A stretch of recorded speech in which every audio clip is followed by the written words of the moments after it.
Hi, Garrett Blevins here with another frequently asked question, and that question is, what if my week is blank? Now, most often, weeks will be blank within the program because they're in the future and the system hasn't gotten the information from you to look at it. For example, you can see here that the deload week is basically blank as far as what intensity or weight you should be using. That's because it's based on the previous week. So, for example, if we come in here and we fill this out, let's just say with 100 and the actual intensity is at a 10, you can see now that the weight is populated. And you'll also see here that this weight is about, I believe, 80% or so of the intensity that is used here for the back off. And so that's basically how you want to go through the program, is fill out, and it should fill out the next week. Now, if you've filled this out and it's not populating, make sure you email customer service so we can look in to see if there's some sort of issue with the system. That should not be the case though, unless something's been written over accidentally in the logs. However, a much more likely scenario is, let's say you missed week 3 or week 4 due to illness, and you ended up going back and restarting and doing weeks 1 and 2 of the program, but you need to stay on track because you have an actual meet coming up, so you're moving into the deload.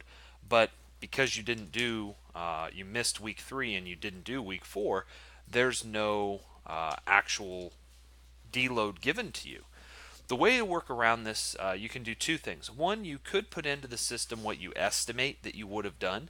Depending on if you just missed a single day, putting in estimates can give you a decent deload, and it'll just populate from that. It's okay if you didn't actually do it. You're just putting in basically a conservative estimate of what you would have done. The more easy alternative is to just perform the sets and the reps listed here all at RPE 6. Again, the deloads, the purpose is not to use incredibly super light weights, but to do with your intensity about 70%, 75% of what you had done the week before, and about, 60 to 70% of the volume that you've done before. So it's going to be a very easy week. This week should be easier than whatever the first week of that training block was. So keep that in mind. But that's a way to just kind of introduce your deload and make it work even if you didn't get it done. So basically, that's what you do if you filled out, or you believe that you filled out all the information properly in a week, and you have a week that's pulling from that and it doesn't seem to be working. Definitely, you can email customer service. Another good thing to do is to make sure that your calculation is on automatic. If it is on manual, you'll have to hit calculate now to actually get the week to look back and do it. So again, as always, make sure you have automatic as the selection for calculation options. But feel free to reach out if you have any problems or any concerns, and we'll get back to you as soon as we can. Stay on those gains.